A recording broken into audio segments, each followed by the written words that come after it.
Welcome back to my channel. আমি রিয়া। আমার নতুন একটা ব্লগে আপনাদের অনেক অনেক স্বাগত জানাই। ভেনিসে আজকে আমাদের শেষ দিন মানে আজকে বিকাল 4টের সময় এখান থেকে ট্রেন আছে, আমরা বেরিয়ে যাব।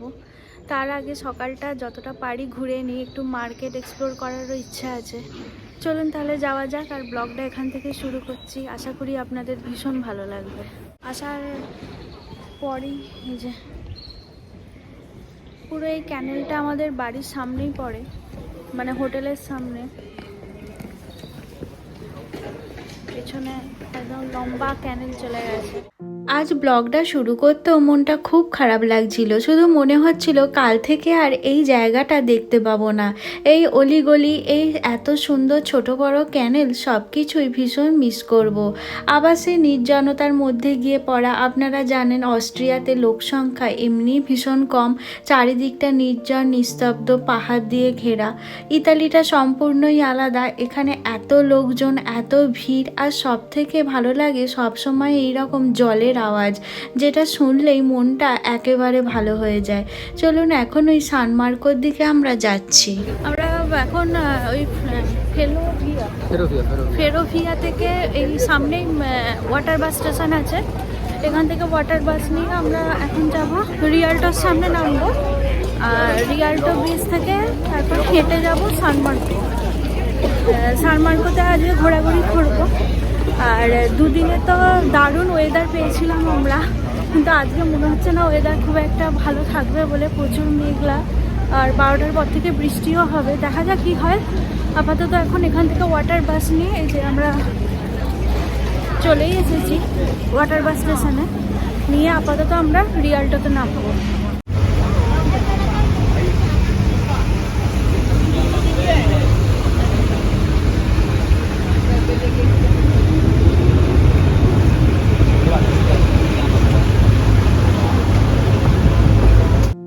আজকে ওয়াটার বাসে একটা ভালো ব্যাপার হয়েছে, আমরা একদম সামনে দাঁড়াবার মতো জায়গা পেয়েছিলাম। এতদিন ওয়াটার বাসে উঠছি, একবারও তো সামনে জায়গা পাইনি। সামনে থেকে যে এত সুন্দর দেখতে লাগে সেটা আগে জানতামই না। আর দুদিন তো বেশ ভালোই রোদ ছিল, আর আজকে একদম মেঘলা আকাশ। অবশ্য ভেনিসের মেঘলা ওয়েদারের রূপটাও আমাদের দেখা হয়ে গেল, এটাও কিন্তু অসাধারণ ছিল। আর সামনে কি আসছে দেখুন, সেই বিখ্যাত রিয়াল্টো ব্রিজ। সত্যি আজকে ওয়াটার বাসের সামনে না দাঁড়ালে এই রিয়াল্টো ব্রিজটাকে এত ভালো করে দেখতেও পাবো না। আর এই ওয়াটার বাসে করে আজকে রিয়াল্টো ব্রিজটাকেও ক্রস করব। দেখেছেন সবার হাতেই ফোন, সকলেই ভিডিও তুলতে ব্যস্ত। দারুণ একটা এক্সপিরিয়েন্স কিন্তু। এই রিয়াল্টো ব্রিজটাকে দেখতে কত বহু মানুষ প্রতি বছর এই ভেনিসে আসে। তাও তো আজকে সোমবার বলে ভিড়টা একটু কম, শনি রবি তো মারাত্মক ভিড় ছিল। আমরা ওয়াটার বাসে করে রিয়াল্টোতে এসে নামলাম। এবার এই রাস্তাটা ধরে সান মার্কোর দিকে হেঁটে হেঁটে যাচ্ছি। ওই মেন স্কোয়ারের কাজটা, সান মার্কো মেন স্কোয়ার, ওদিকে হেঁটে হেঁটে যাচ্ছি। আর রাস্তার দুপাশেই প্রচুর প্রচুর দোকানের জিনিসপত্র, মানে পুরো স্ট্রিটটাই শপিং স্ট্রিট, প্রচুর দোকানপত্র, অনেক কিছু বিক্রিও হচ্ছে। দেখা যাক। আর সান মার্কোর ওখানে মার্কেটটাও ভীষণ সুন্দর, ওখান থেকেই হচ্ছে কিছু যদি কিনি। চলুন যাওয়া যাক।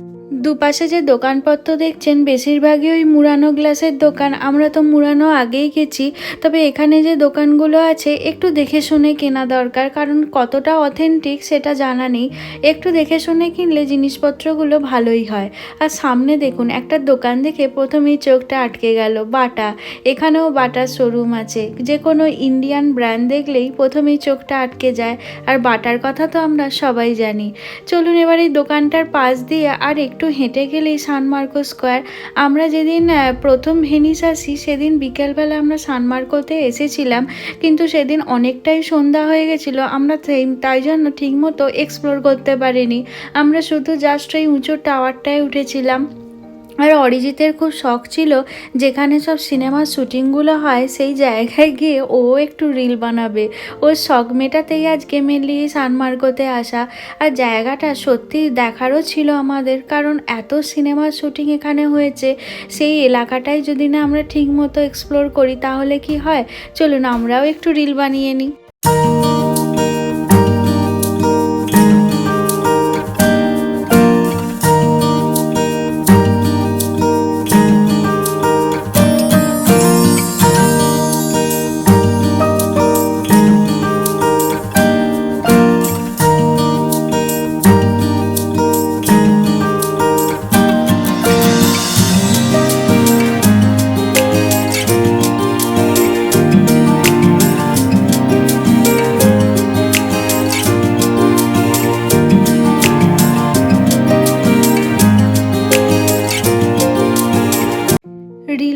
তো হলো, এবার আপনাদেরও পুরো জায়গাটা ভালো করে দেখাই। সামনেই যে লম্বা উঁচু টাওয়ারটা, ওটা তো আগেই আপনাদের দেখিয়েছি, মানে ফার্স্ট দিন এসেই আমরা ওটাতে উঠেছিলাম।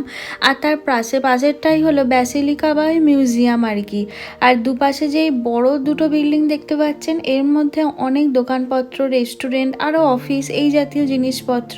আর সামনের এই খোলা জায়গাটা, আজকে সোমবার, তাও এরকম মেঘলা ওয়েদার, ঠান্ডা, তাও কত মানুষজনের ভিড় দেখেছেন। পুরো জায়গাটা যদি খোলা থাকতো আরও বেশি ভালো লাগতো, কিন্তু এই পাশটা কাজ হচ্ছে বলে ব্লক করা, তাই জন্য একটু কেমন কেমন লাগছে। কিন্তু এই স্কোয়ারটা বেশ অনেকটা বড়, সবাই এসে যে যার মতো এখানে সময় কাটাচ্ছে। দুজনে একা একা বেড়াতে এলে একটা অসুবিধা হয়, এই কাপেল ফটো বা ভিডিও করে দেওয়ার মতো কেউ থাকে না। ওই নিজেরাই যতটা পারি করতে থাকি, কি আর করা যাবে, দুজনেই তো এবার আসতে হবে।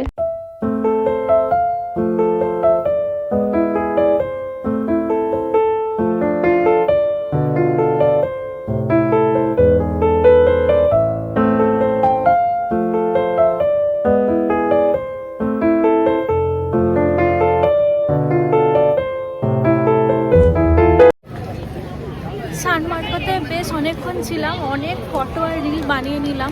জিৎ কোয়েলের মতো বানানোর চেষ্টা করি। জিৎ কোয়েল আর হচ্ছে দীপিকা পাদুকান আর রণবীর, খুদা জানে ওই আর কি ওই ওদের স্টাইলে আমাদের মতো করে নিলাম আর কি, আমাদের স্টাইলে ওদের মতো করে নিলাম, আমাদের স্টাইল আর ওদের স্টাইল। যাই হোক, এখানে অনেক ভিডিও আর রিল বানালাম। এখন এখান থেকে বেরিয়ে একটু সমুদ্রের ধারটায় যাব, ওখানে কিছুক্ষণ থেকে এবার আমরা মার্কেট এক্সপ্লোর করতে বেরোবো। দেখা যাক এখানকার জিনিসপত্র কীরকম, কী কী পাওয়া যায়। চলুন সমুদ্রের ধার থেকে আপনাদের ঘুরিয়ে আনছি। আর ভেনিসে এখন এত ভিড়, মানে এখন এই মার্চের এই ঠান্ডাতেই এত ভিড়, মানে গ্রীষ্মকালে এখানে মানে শুনছিলাম যে পা রাখার মতো জায়গা থাকে না। ভালো টাইমেই চলে এসেছি, তাও আমরা ঘুরতে পেরেছি, কারণ সামারের সময় বলছে ওয়াটার বাসগুলোতেই মিনিমাম 1 ঘন্টা লাইন দিয়ে ওয়াটার বাস পাওয়া যায়। কারণ এখানে এসেই যেটা বুঝতে পারছি যে এই ঠান্ডার মধ্যে এত ভিড়, তাহলে সামারে কি অবস্থা হবে। আমরা প্রথম দিন এসেই তো এই পাশে টাওয়ারটায় উঠে পড়েছিলাম, আর ব্যাসিলিকাটায় আর ঢুকলাম না, কারণ প্রচণ্ড লম্বা লাইন পড়েছে। কতটা ভিড় তো দেখতেই পাচ্ছেন। অত ভিড় ঢেলে আর ওই মিউজিয়াম দেখবো না, কারণ আর অনেক মিউজিয়াম এমনিতেও দেখে নিয়েছি, সবই একই ধরনের হয়, তাই জন্য অত লাইন দিয়ে আর ঢুকলাম না। তার থেকে একটু সমুদ্রটাকে ভালো করে এনজয় করে নিই। আমাদের অস্ট্রিয়াতে তো শুধু পাহাড় আর পাহাড়, পাহাড় দেখার পর যেন এই জলটা দেখে শরীরটা যেন একদম মানে মন প্রাণ সব ভরে গেছে আর কি। চলুন, এই যে সমুদ্রের ধারে চলেই এসছি আমরা।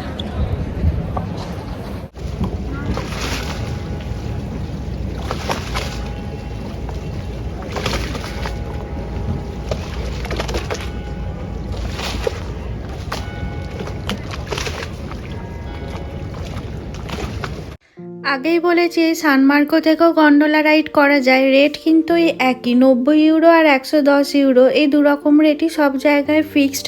এই পাশের এই গন্ডোলাগুলো মানে এদিকটা অনেকটাই ফাঁকা থাকে, তাই চাইলে আপনারা এখান থেকেও গন্ডোলা রাইড করতে পারেন, কিন্তু আমি সাজেস্ট করব রিয়াল্টো ব্রিজের ওখান থেকেই করা। ওখানে গন্ডোলা রাইড করলে মানে অনেকটা ওই নস্টালজিক লাগবে আর কি, তুলনামূলক এখানের থেকে। আর এখানে সমুদ্রটাও অনেকটা চওড়া, যারা জলে ভয় পায় আমার মতো, তাদের বেশ কিন্তু ভয়ও লাগবে। আর এলাকাটা দেখুন যথেষ্ট সুন্দর। আর এই ব্যাসিলিকাতে ঢোকার জন্য লাইন পড়েছে দেখেছেন, একদম এই পর্যন্ত চলে এসেছে। এখানে খুব সুন্দর সময় কাটালাম অনেকক্ষণ বেশ। আজকে ফিরে যেতে হবে বলে মনটাও খারাপ লাগছে। এবার আমরা মার্কেটের দিকে যাব। এখন কটা বাজে?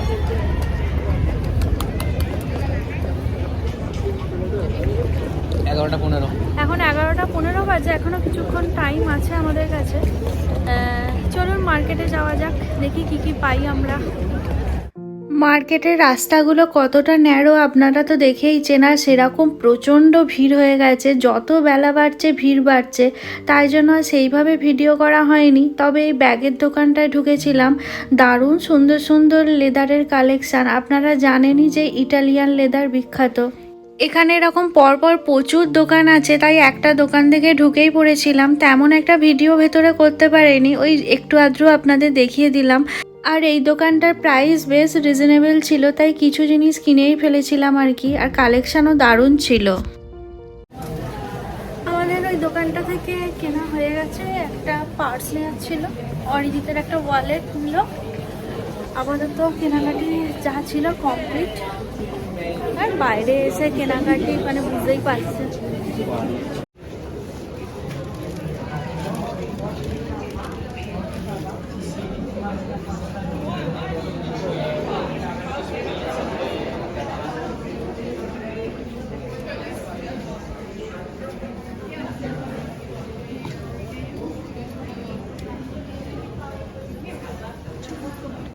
এখন প্রায় ওই 12:30টার মতো বেজে গেছে, আর এই সময় বৃষ্টি শুরু হওয়ার কথা ছিল। বৃষ্টি শুরুও হয়ে গেছে, সকলেই ছাতা মাথায় দিয়ে যাচ্ছে দেখছেন। এবার আমাদের কিছু খেয়ে নিতে হবে, কারণ হোটেল থেকে আবার লাগেজটা কালেক্ট করতে হবে। হোটেলে ওই 12টার সময় চেক আউট করার কথা ছিল, কিন্তু আমরা বলেছিলাম বলে উনি আর লাগেজটা ওখানেই রাখতে বলেছিলেন। হোটেলেই আমাদের লাগেজ আছে। আর আমরাও একটা ওই টার্কিশ দোকান থেকে খেতে ঢুকে পড়েছিলাম। চিকেন আর ভাত নিয়েছিলাম। চিকেনটা একদমই স্পাইসি ছিল না, কিন্তু খেতে ভালোই টেস্টি ছিল। যাই হোক, পেট পুড়ে খেয়ে নিয়েছি। তারপরে প্রচণ্ড জোরে বৃষ্টি শুরু হয়ে গেছিল। একদম হোটেলে এসে ফ্রেশ হয়ে লাগেজ নিয়ে স্টেশনে যাওয়ার জন্য বেরিয়ে পড়েছি। ওই যে দূরে স্টেশন দেখাই যাচ্ছে। আর এই ক্যানেলগুলো দিয়ে এই বৃষ্টি পড়লে ভারী ভারী লাগেজগুলো বয়ে নিয়ে যাওয়া খুব কষ্টকর। প্রত্যেকেই নিয়ে যাচ্ছে দেখতে পাচ্ছেন। আর অরিজিৎ বেচারারও ভীষণ কষ্ট হচ্ছে।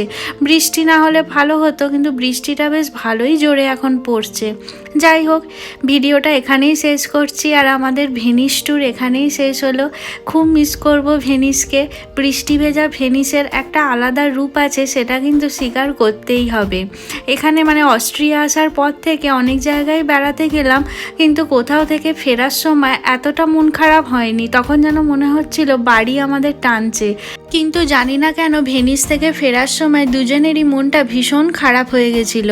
কিন্তু ফিরতে তো হবেই, না হলে আবার আসবো কীভাবে। যাই হোক, ভিডিওটা এখানেই শেষ করছি। আর আমাদের ভেনিস ট্যুর আপনাদের কেমন লাগলো অবশ্যই কমেন্ট করে জানাবেন। ভালো লেগে থাকলে একটা লাইক করে দেবেন এবং আমার চ্যানেলটি সাবস্ক্রাইব করতে একদমই ভুলবেন না। খুব তাড়াতাড়ি ফিরে আসবো আবার নতুন কোনো ভিডিও নিয়ে। ততক্ষণের জন্য টাটা।